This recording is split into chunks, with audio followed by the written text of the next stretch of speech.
Hello, everybody. Thank you so much for joining us today for our lab webinar on advocating for students receiving special education services. Your presenter today is Mackenzie Schuler. Before we get started, I want to go over a few key reminders. We will have the presentation run up until about 2:45. We will have a question and answer session about 10 to 15 minutes at the end. So if you have any questions, comments, or concerns, feel free to drop that in the chat box throughout the webinar. Please remember to mute your sound throughout the whole presentation. And if you're comfortable, feel free to turn on your video. As I mentioned, your presenter today is Mackenzie Schuler. Mackenzie completed her bachelor's in psychology at Iowa State University and is currently pursuing her EDS in school psychology and BCBA certification at the University of Utah. Mackenzie is passionate about students she works with and passionate about ensuring equality and equity for all. In her free time, Mackenzie enjoys hiking, cooking, and spending time with her fiance. Welcome, Mackenzie. We are so excited to have you here today. I am going to go ahead and turn the time over to you. Thank you so much, Annie. I am going to share my screen with you all. Okay, so like Annie said, I'm going to be presenting on advocating for students receiving special education. And like a little bit more background about me and my experience with this. So I am working on or through the UTech lab on an assistantship in Davis School District as part of their behavior assessment intervention training team. And so I spend a lot of time in units with special ed students and students who might be receiving resource services who are displaying some challenging behaviors and things like that. And so, I've had a lot of experiences in the last 2 years and in that role. And so I'm really excited to kind of reflect and share some of what I've learned with you guys and apply it to more generally. So today, I really would love to talk about, just do a quick review of the IDEA legislation that states around the United States are beholden to in terms of providing student special ed services, looking at some data from OSEP, which is the Office of Special Education Programs and things like that, to see our service provision, some issues within the field of special ed, and then taking a systems level approach to potentially address some of those issues. So I'll get started with some quick facts about the legislation, IDEA, which stands for Individuals with Disabilities Education Act. And first, I'm not sure some of you are probably familiar with this or have taken a special ed law class, but I think it's always really great to go over it again and kind of just get a refresher. I feel like I always learn something a little new each time.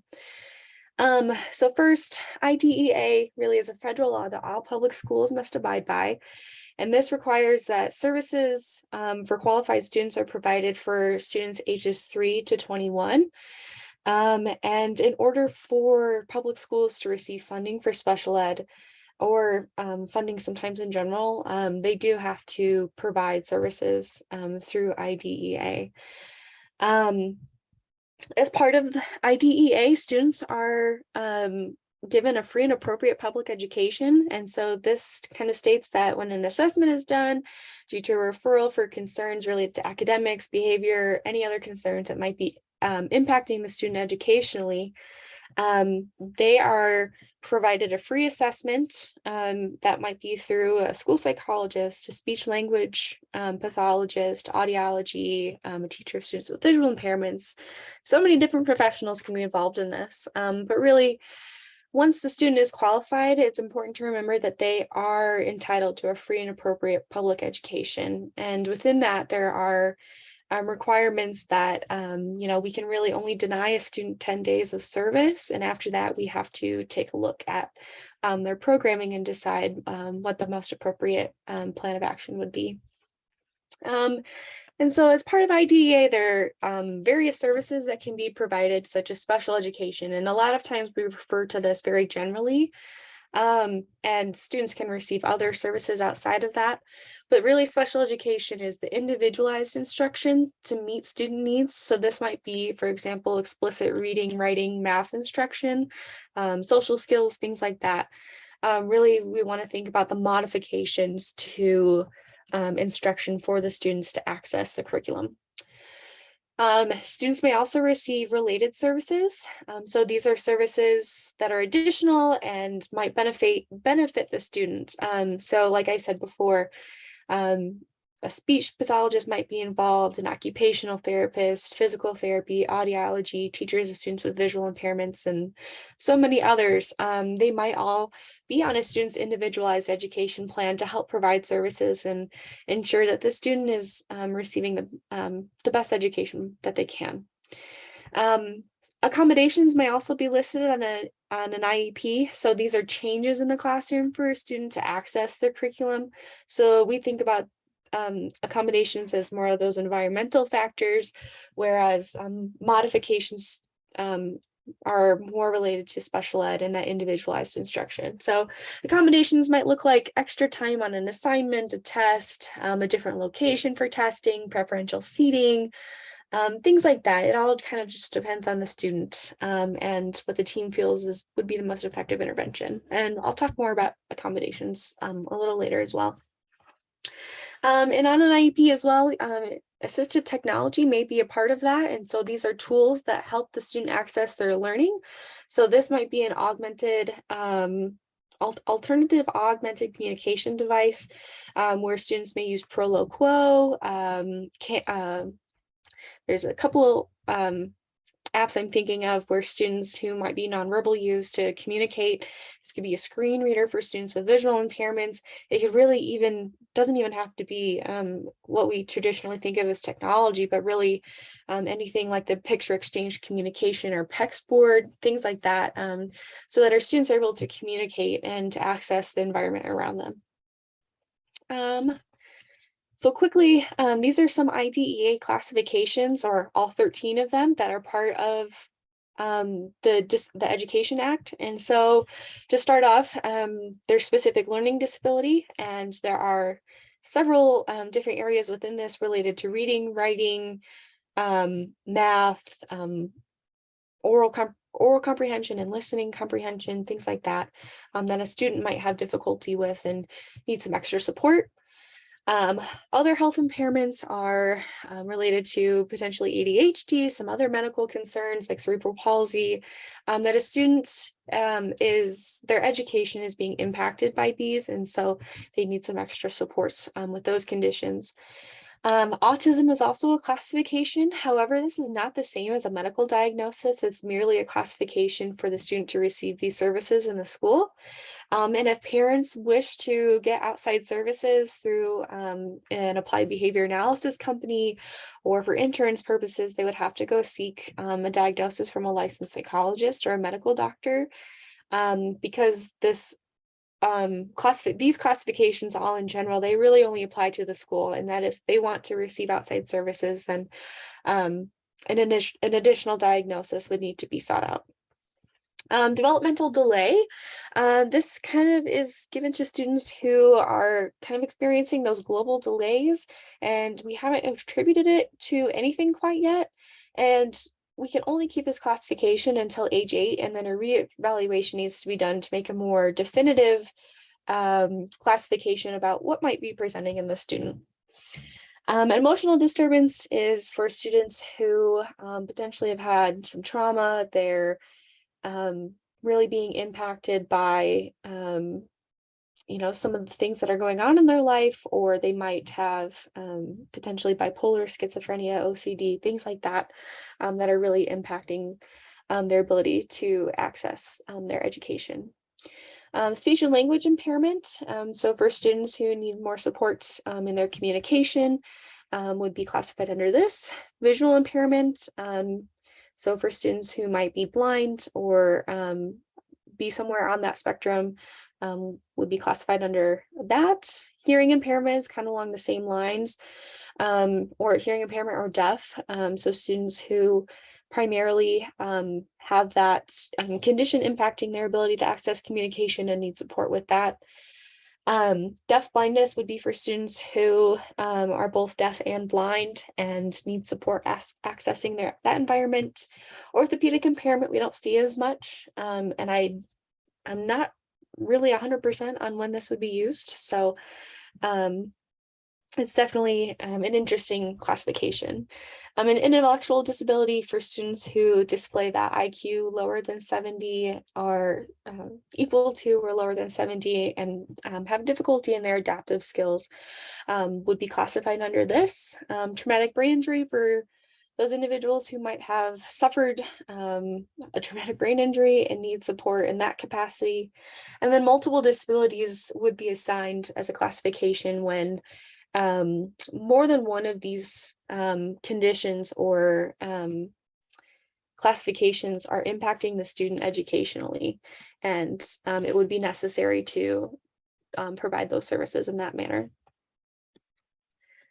So next I really want to talk about the population, and I'm going to talk about the population really broadly, and then I'm going to bring it down to the level of special ed and things like that. So I took this data from the 2020 census, and approximately there are 331.9 million individuals in the United States as of 2020. And then 22% of those individuals are under the age of 18. And special ed, like I said before, we can serve students up to the age of 22, but the census data doesn't parse it out up to the age of 22, it's simply 18. So we can imagine that the students we serve would be slightly above 22%.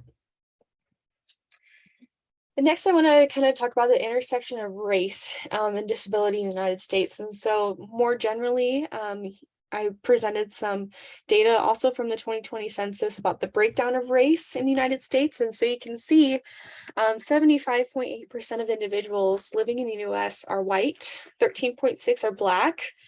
Native American or Alaska Native represent 1.3% of our population. Native Hawaiian and Pacific Islander at 0.3%.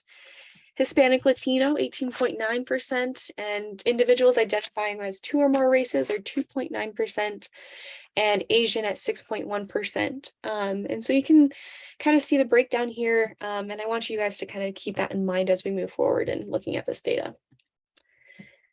And so then to also give a breakdown of IDEA classifications, 33% of the individuals that we serve under IDEA have a classification of specific learning disability, 19% under speech or language impairment, other health impairment or OHI, 15%, autism is at 12%, developmental delay is at 7%, intellectual disability is at 6%, emotional disturbance is at 5%, multiple disabilities is this slice here at 2%, and hearing impairment is at 1%.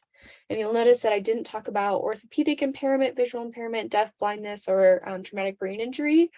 And those all account for less than 0.5% of the students served under IDEA. So we see a much smaller percentage, but really it's great to kind of see this breakdown here and then apply it to the students or the population that you might be working with and what you see.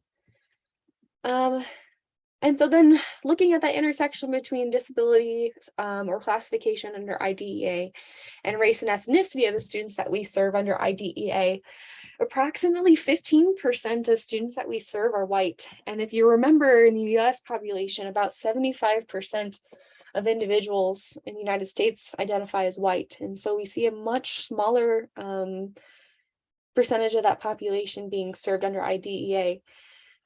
Black students make up 17% of the students that we serve, Hispanic 14%, Asian 8%, Pacific Islander 12%, Native American, Alaska Native 19%, and individuals identifying as two or more races are at 15%. So personally, I find this data really shocking because, you know, if we look back, Pacific Islander and Native American, Alaska Native accounted for between, 1 and 2% of the population, yet they make up a large percentage of the students that we're serving. And so I think this all really speaks to, the services that we're able to provide in these communities, whether it's or access to services that these students might have, but also taking into account, our own prejudices and things like that, that would play a role in how we classify our students. So just to give some quick facts that I pulled from OSEP regarding race and ethnicity and how we provide services under IDEA. And I think it's really good that when you're potentially making these decisions as a school psychologist or a special ed teacher or whatever related server or administrator you might be, just to keep these in mind, just to be aware of what is going on and aware of the own prejudices and biases that we might have. So Asian students served under IDEA are more likely to be identified with autism or hearing impairment, and they're less likely to drop out and graduate with a regular high school diploma than all other students qualified under IDEA. Black students served under IDEA are more likely to be identified with an intellectual disability or emotional disturbance. And I'll just throw in there as a quick fact that in California, due to the disparities in how Black students are qualified, they cannot administer intelligence tests due to that reason. And so states are really aware of how the bias that might be implicitly in a test that we give. And they're more likely to be suspended or receive disciplinary action than all other students with disabilities. Hispanic students are more likely to be identified with a hearing impairment or specific learning disability. And I really think that the specific learning disability piece of this comes from not having test measures that are accurately looking at the student's language or the culture that they might be in or that they grew up in. And so sometimes, because we don't have services to teach our ELLs, we qualify them under a specific learning disability to receive services, which isn't always appropriate, but it's really difficult when there's a lack of services or resources in that area.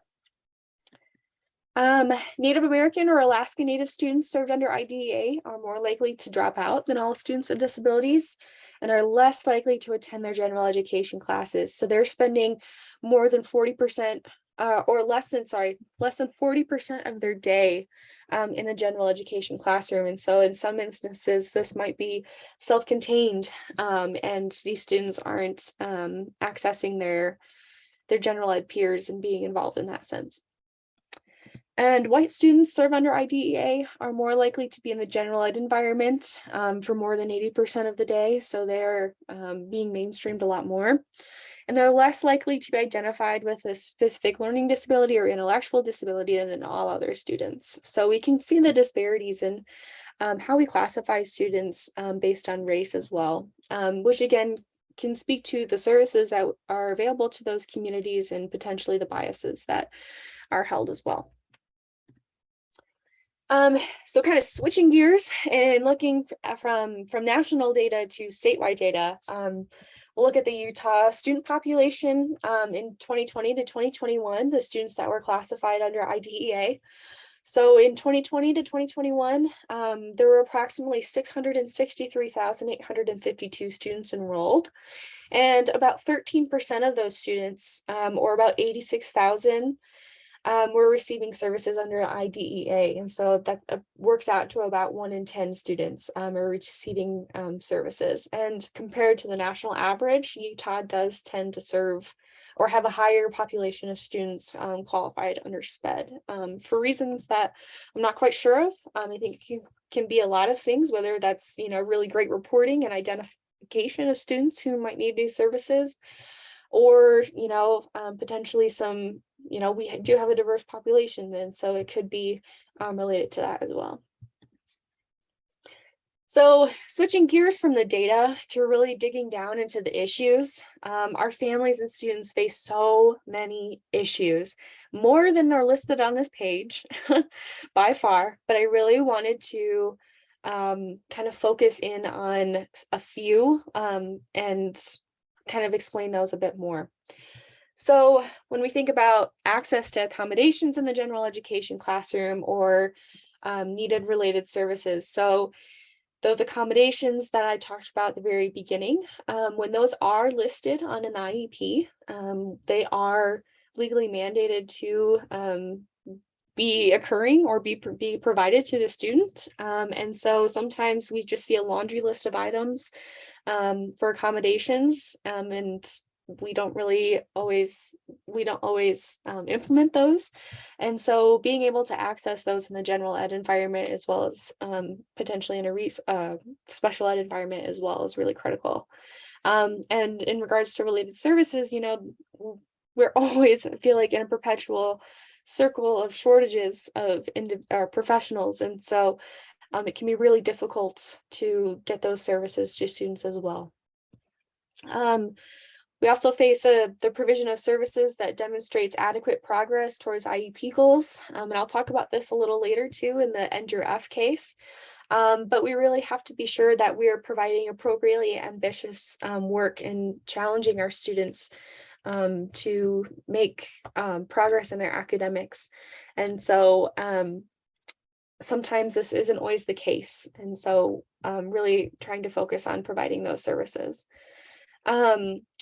There's also a lack of support staff or credentialed special education teachers. I know that the Utah State Legislature allowed some state employees to come into schools and teach due to the shortages. And so that's also a big concern. As much as I think teachers and the schools might appreciate the help, having that credentialed staff who know the laws, have the best interventions, the best curriculum, and things like that is really critical.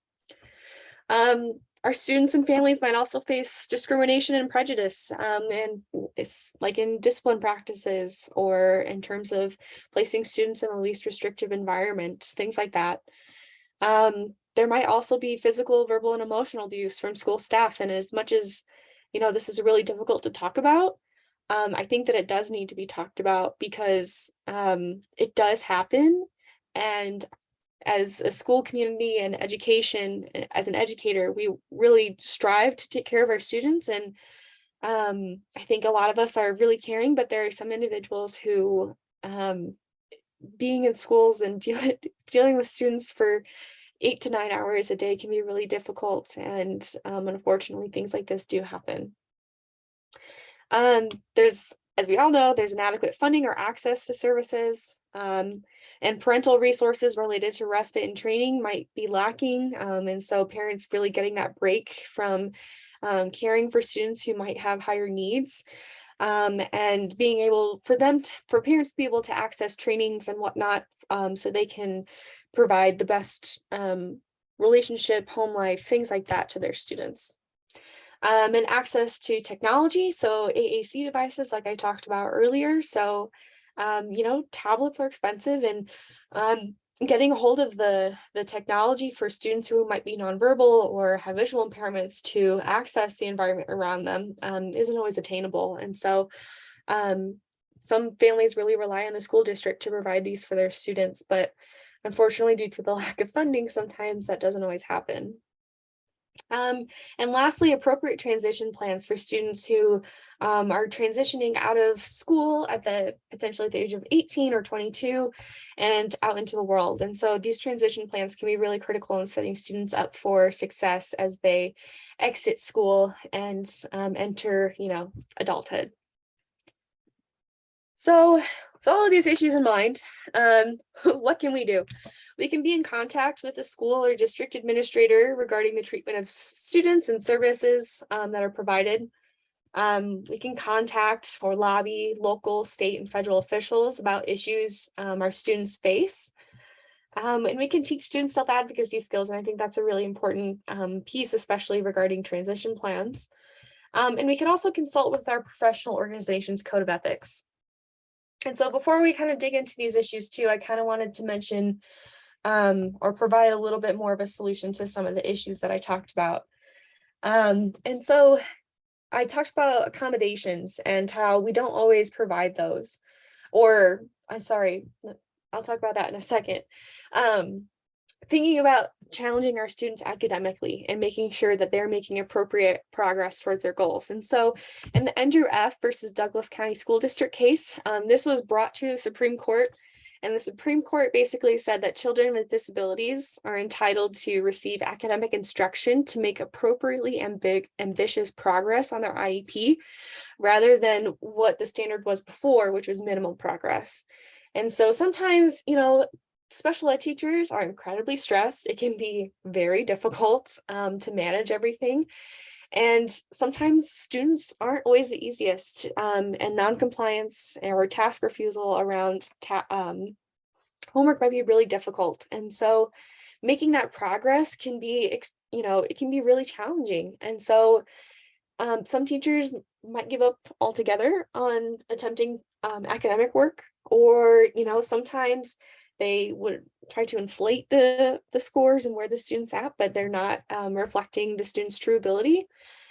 But we really want to be appropriately ambitious about them making progress on their IEP and true to the student's abilities. And, for those students who are higher need, it's really about them making progress in the best way possible, whatever that means for them, whether that's in life skills, communication, academics, things like that, whatever is most appropriate for them. And so thinking about IEP and 504 accommodations, kind of what I talked about earlier. So teachers are required to provide the listed accommodations on the plan. So like the preferential seating, taking a test in a different environment, things like that. These have to be provided not just when the student asks to use the accommodation. No matter what, we need to have a plan in place for the students to be able to access those. And if the student decides that they don't want that accommodation this specific time, that's fine. As long as we've provided it, the opportunity to use this accommodation, we're meeting our legal guidelines, really. And so, a lot of times when I'm looking at IEPs, I see a huge list of accommodations. And then when I'm actually observing the student, I don't see a lot of them being put into place. And ultimately, the IEP is a legal document. And so we are beholden to that.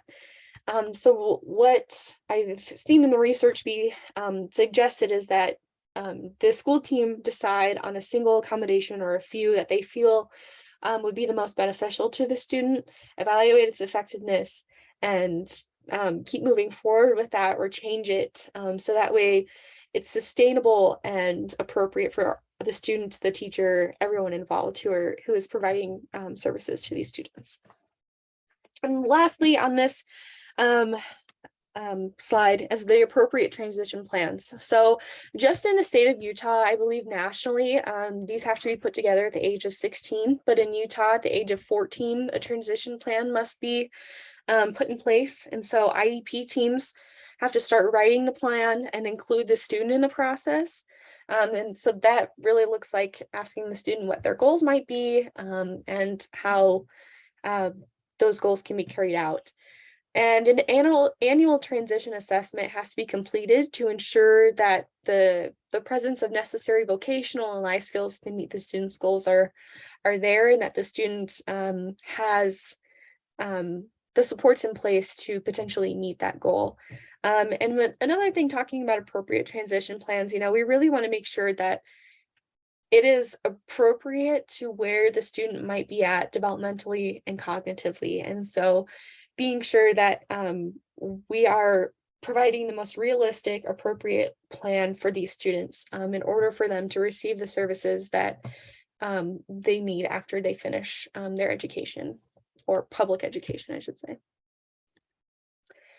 And so I think before we kind of dig into the solutions as well, I wanted to also bring up the ethical treatment of students. And this is from the Ethics Code of the Council of Exceptional Children. It's a really great resource. I highly recommend checking it out. There are way more codes of ethics or points from the Council of Exceptional Children for ethical practices, but I just picked a few that I felt are really important for our students and relevant to this presentation. So first, we really want to maintain respect and dignity of our students. And so specifically for students who might have higher needs, this might be, making sure that we're, potentially blocking or redirecting students who might be in the hallway when there's an escalation or something of that manner has happened, because I mean, we really want to protect their own dignity. And I think our students are more aware of that than we realize. And so being able to provide that dignity piece is huge. And so this might mean, bringing out mats to the hallway if, they've started to undress on the way to the hallway or to the bathroom or something like that. An escalation occurs. And, we don't want others seeing us cry and be really upset in our worst moment. And so we really want to be respectful of that and provide them that dignity. Next, promote meaningful and inclusive participation in the school and community.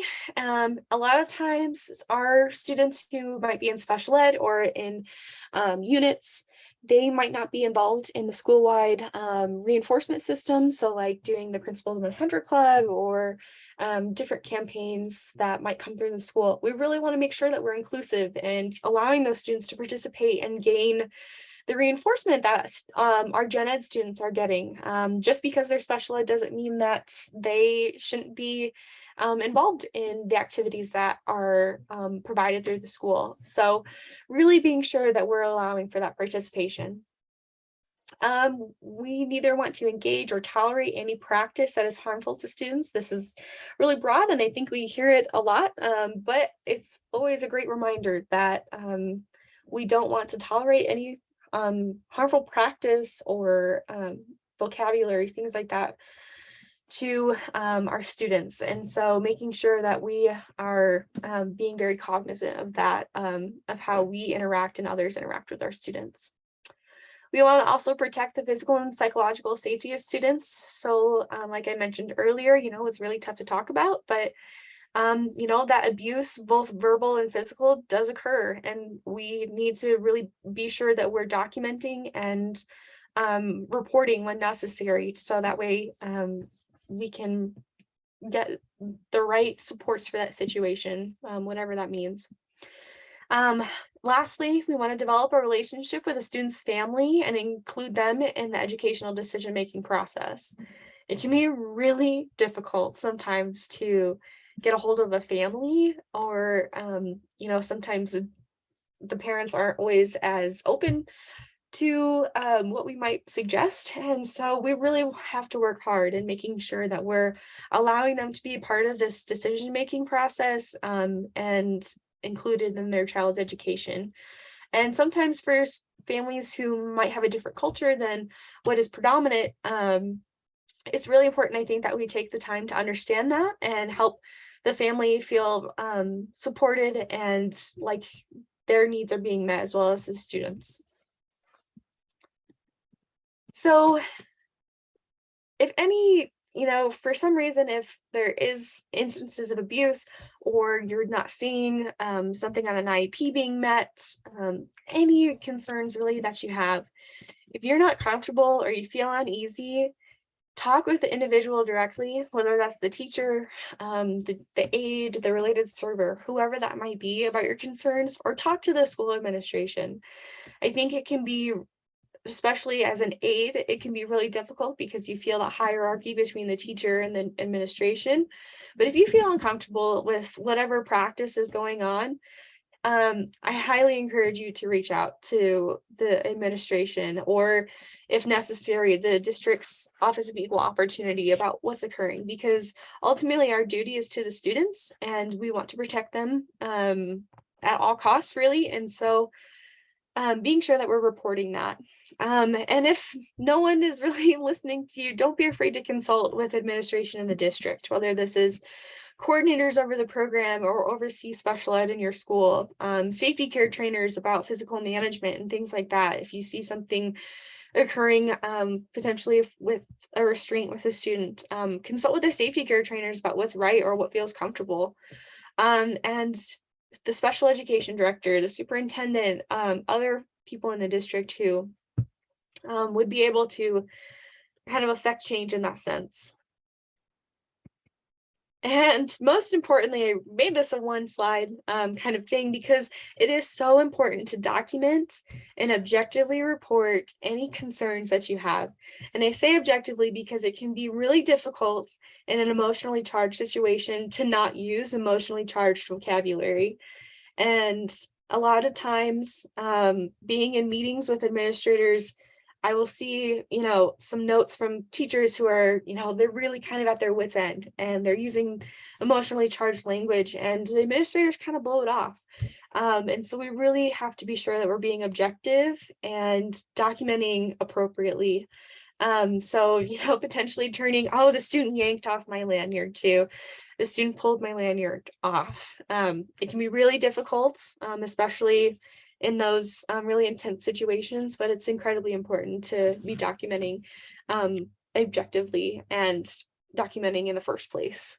So that way there is a paper trail and a pattern can potentially be established, and action can be taken appropriately.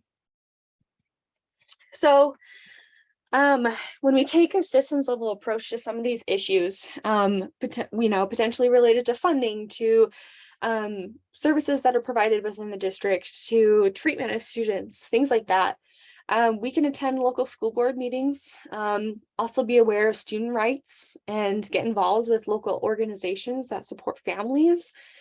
So being really involved with the community and being able to support in that capacity. At the state level, we can contact our state representatives and meet with statewide organizations regarding funding and student family rights, and getting up higher kind of on that platform.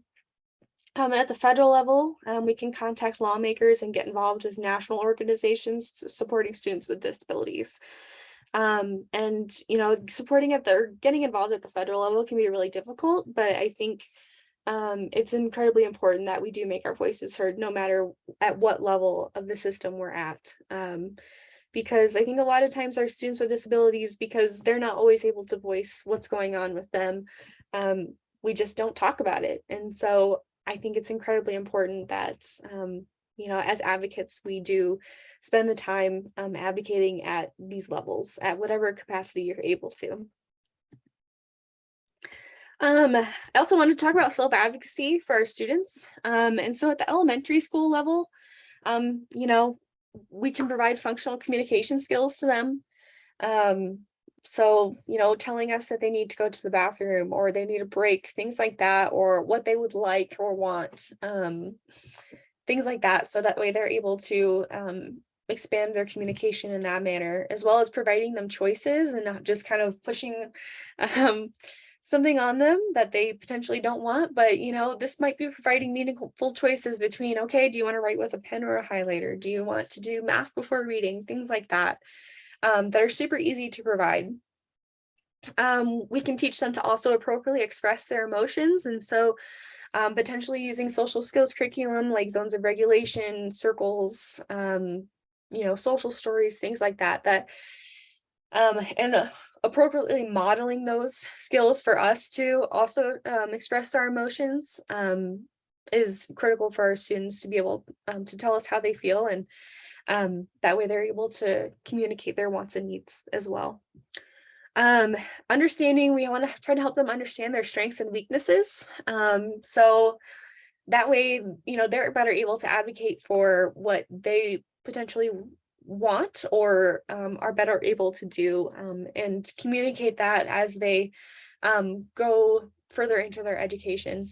And lastly, friendship skills. I think that's huge, is that social skills piece of being able to build relationships and communicate, and that way they can have a larger team around them. And I think we're all really social beings, and to deny that students with disabilities who might have higher needs aren't is a disservice. And so it's important to build those skills no matter what.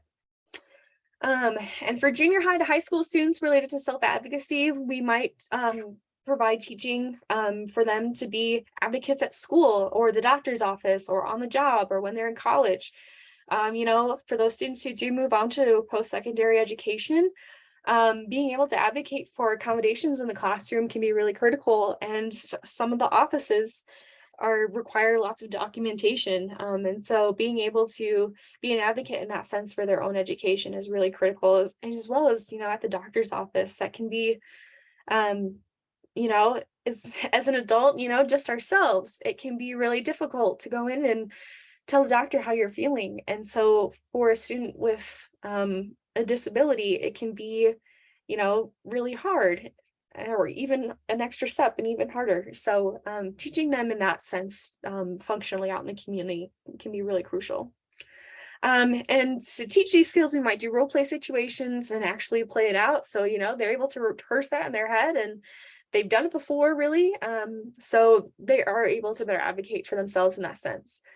And lastly, advocating for them or teaching them to become more than their label. So, special ed and, our really society in general, we label so much, and that label carries weight. And we have to be really conscious of how that affects individuals. And, for so long, most likely these students have been the student with an intellectual disability or a student with emotional disturbance, things like that. And we have to provide those skills for them to be able to express their individuality and to become, the person that they would like to be, we would like them to be, things like that. So really being able for them to advocate in that sense that, they are an individual before they are someone with a disability. In terms of curriculum, I just listed a few here. So my health, my choice, my responsibility would be more related to junior high and high school students, and advocating for their medical rights, and learning about self-advocacy, speak up. That one is for elementary age students, and me is as well. And then the dude, where's my transition plan? That's obviously for more junior high to high school students. And I think these are all really great resources to check out. There are obviously so many more, and there are some that might be targeted more towards students within a specific classification, for example, like students with visual impairments or emotional disturbance, things like that. So yeah, there's tons of resources out there. The other thing I talked about what we can do is consulting our code of ethics, and I think almost every professional organization has a code of ethics. And so more related to the professionals that I anticipated are involved in our lab and that would attend this, I listed some of the national organizations. So that way, you're kind of able to see there are lots of professional organizations out there, and all, if not most of them, have a code of ethics, and really being able to consult that and know what's best to do for your students and what direction your professional organization might suggest. And this could also be important in terms of licensure and thinking about those issues that could potentially affect your license, and these professional organizations and the crossover between that can be crucial in a potentially really intense situation. And really one of the last things I want to talk about today before we do questions and whatnot is really our students' rights and the school's duties and our duties just as humans. I think it's really gets down to that. So as a school, we have to provide access to the least restrictive environment and school-wide activities. We have to allow our students to receive academic instruction that allows them to progress adequately, as I talked about with the End Your F case. We want our students to receive appropriate and adequate accommodations to access instruction, and making sure that all of the accommodations that we've listed are being provided. And really, our students are required, or we have to provide a student a free and appropriate public education. And if we do allow for, or we do deny students up to 10 days of an education due to a suspension or things like that, really making sure that we're reevaluating and making the best decisions for that student. And as a human, again, we really want to maintain and respect student privacy and dignity. And like I mentioned before, those students who are higher need, we do have to work a little harder at this, but for all students, I think that this is really crucial. And, we don't want others to be staring at us while we're in our worst moment. And so being sure that we're allowing our students with higher needs that right as well.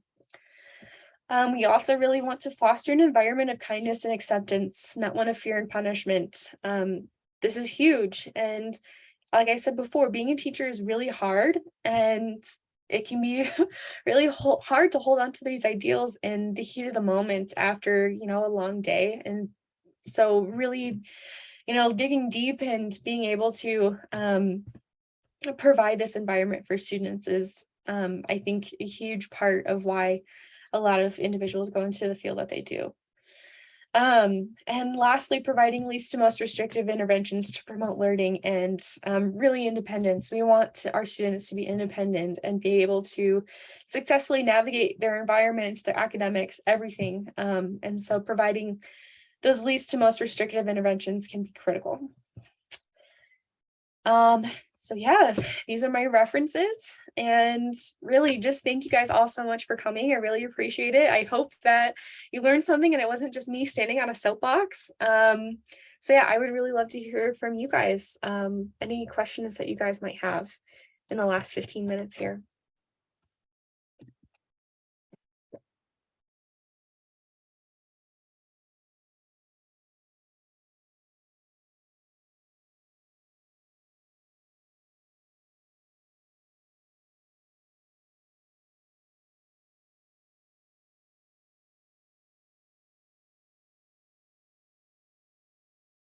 If not, that's okay too.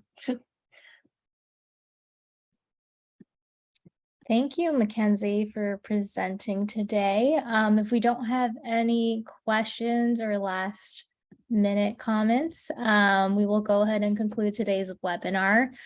One big virtual round of applause for Mackenzie for presenting today. This presentation is recorded and will be uploaded to the UTech Lab website and YouTube channel, which you can access later. For more information for upcoming webinars, as well as previous webinars, feel free to check out the UTech Lab website, which you can access by going to u-tteclab.com. Again, thank you everybody so much for joining, and we hope you have a wonderful day.